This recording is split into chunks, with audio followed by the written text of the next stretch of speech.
This week's lecture is about emerging technologies in education.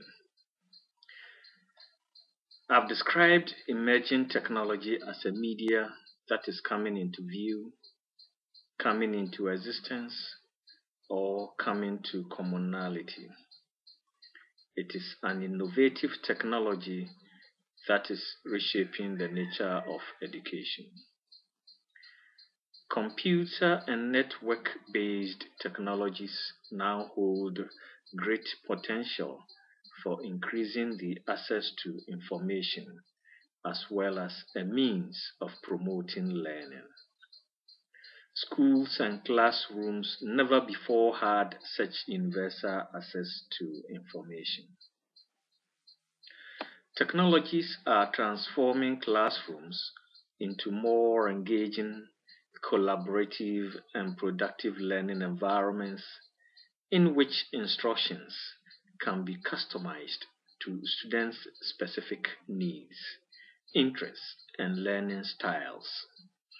It is also redefining the way educators teach as well as the role they serve, from being the sole source of information to being a guide, facilitator, and coach in the learning process.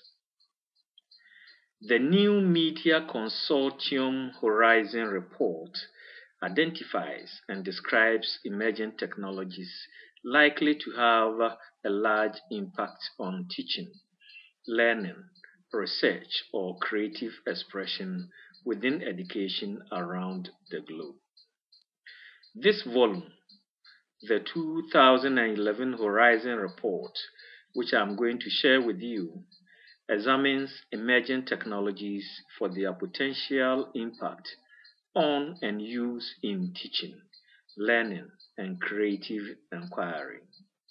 It is the eighth in the annual series of reports focused on emerging technology in the higher education environment. Let us look at technologies to watch.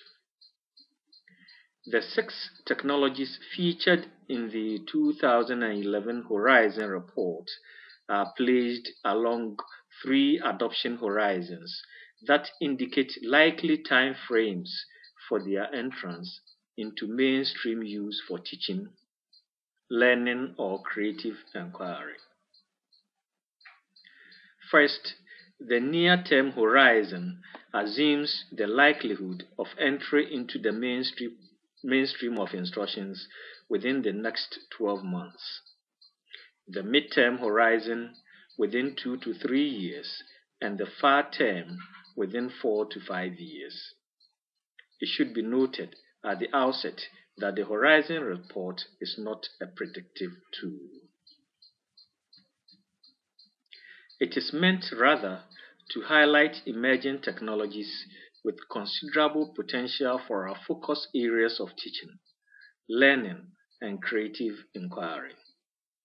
Each of the 6 is already the focus of attention at a number of innovative organizations around the world, and the work we showcase here reveals the promise of a wider impact. Now let's look at the first one. On the near-term horizon, that is within the next 12 months, are electronic books and mobiles. Electronic books are moving closer to mainstream adoption for educational institutions, having appeared on the mid-term horizon last year. Mobiles reappear as well, remaining on the near-term horizon as they become increasingly popular throughout the world as a primary means of accessing internet resources. Resistance to the use of mobiles in the classroom continues to impede their adoption in many schools, but a growing number of institutions are finding ways to take advantage of a technology that nearly all students, faculty, and staff carry. Electronic books continue to generate strong interest in the consumer sector and are increasingly available on campuses as well.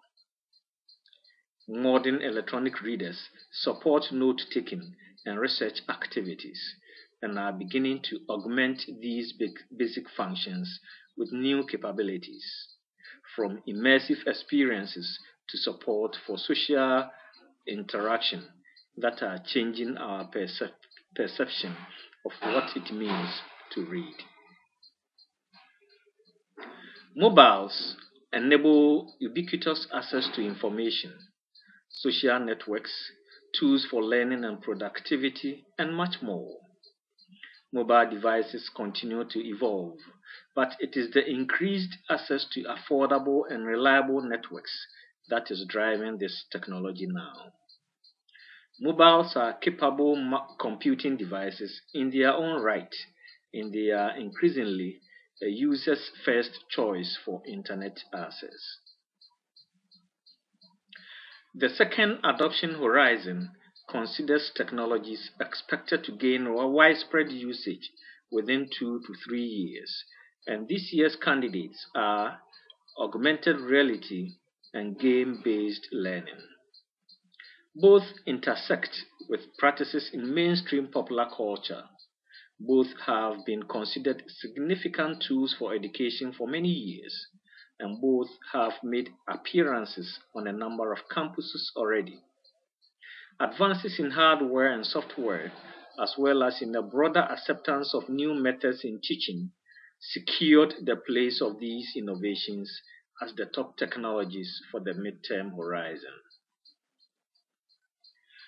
Augmented reality refers to the layering of information over a view or representation of the normal world, offering users the ability to access place-based information in ways that are compellingly intuitive. Augmented reality brings a significant potential to supplement information delivered via computers, mobile devices, video, and even the printed book. Much simpler to create and use now than in the past, augmented reality feels at once fresh and new, yet an easy extension of existing expectations and practices. Game-based learning has grown in recent years as research continues to demonstrate its effectiveness for learning for students of all ages. Games for education span the range from single-player or small group card and board games all the way to massively multiplayer online games and alternate reality games. Those at the first end of the spectrum are easy to integrate with coursework, and in many institutions they are already an option. But the greatest potential of games for learning lies in their ability to foster collaboration, problem solving, and procedural thinking. For a variety of reasons, the realization of this potential is still 2 to 3 years away. Looking to the far-term horizon, 4 to 5 years from now from widespread adoption are gesture-based computing and learning analytics. Both remain largely speculative and not yet in widespread usage on campuses, but both are also garnering significant interest and increasing exposure. Gesture-based computing moves the control of computers from a mouse and keyboard to the motions of the body via new input devices. Depicted in science fiction movies for years, gesture-based computing is now more grounded in reality, thanks to the recent arrival of interface technologies such as Kinect, C-Sense, and Tamper, which interactions they make with computational devices far more intuitive and embodied. Learning analytics loosely joins a variety of data gathering tools and analytic techniques to study student engagement, performance, and progress in practice, with the goal of using what is learned to revise curricula, teaching, and assessment in real time. Building on the kinds of information generated by Google Analytics and other similar tools, learning analytics aims to mobilize the power of data mining tools in the service of learning, and embracing the complexity, diversity, and abundance of information that dynamic learning environments can generate. Each of these technologies is described in detail in the main body of the report, where a discussion of what a technology is and why it is relevant to teaching, learning, and creative inquiry may also be found. I've attached a copy for your perusal. Thank you very much.